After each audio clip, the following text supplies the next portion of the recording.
Bharti Airtel Q2 result, मुनाफा 38% घटकर हुआ 1341 करोड़, रेवेन्यू में दिखा इजाफा। Bharti Airtel Q2 result, Bharti Airtel का दूसरी तिमाही के दौरान कंसोलिडेटेड शुद्ध मुनाफा 1340.7 करोड़ रुपए रहा।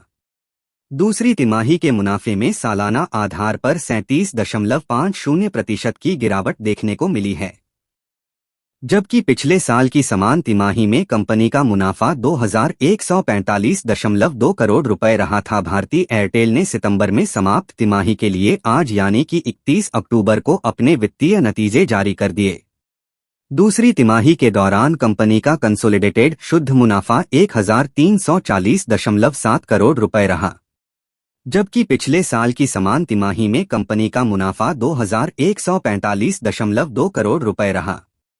दूसरी तिमाही के मुनाफे में सालाना आधार पर 37.50% की गिरावट देखने को मिली है। टेलीकॉम सेक्टर की दूरसंचार सेवा प्रदान करने वाली दिग्गज कंपनी ने कहा कि ऑपरेशंस से उसका रेवेन्यू 37,043.8 करोड़ रुपए रहा।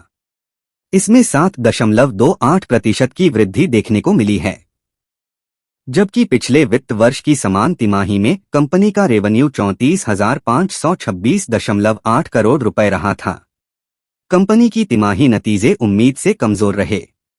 मनी कंट्रोल द्वारा कराए गए ब्रोकरेज के एक सर्वेक्षण के अनुसार भारती एयरटेल को सितंबर में समाप्त तिमाही के लिए 38,259 करोड़ रुपए का रेवेन्यू मिलने की उम्मीद थी।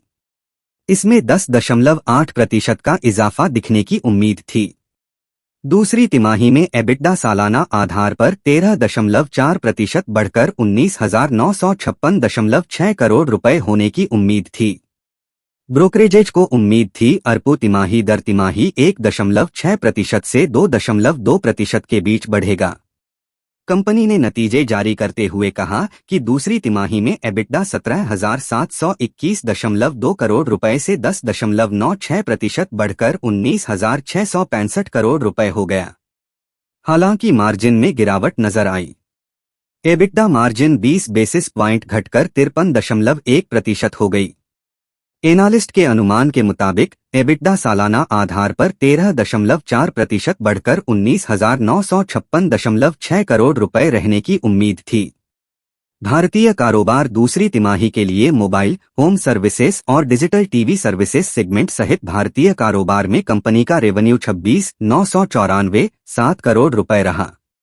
इसमें पिछले साल की समान तिमाही के रेवेन्यू 24,333.3 करोड़ रुपए की तुलना में 10.9% की वृद्धि देखने को मिली। सितंबर तिमाही के दौरान मोबाइल रेवेन्यू 20,952.1 करोड़ रुपए रहा, जिसमें सालाना 11% की बढ़ोतरी नजर आई है।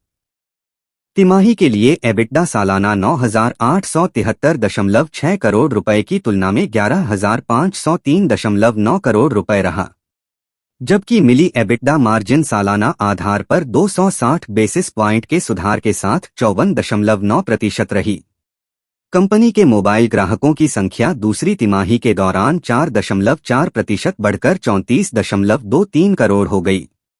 तिमाही के दौरान वॉयस ट्रैफिक में सालाना आधार पर 8% का इजाफा नजर आया, जबकि डेटा ट्रैफिक में सालाना आधार पर 19.6% की बढ़ोतरी देखने को मिली।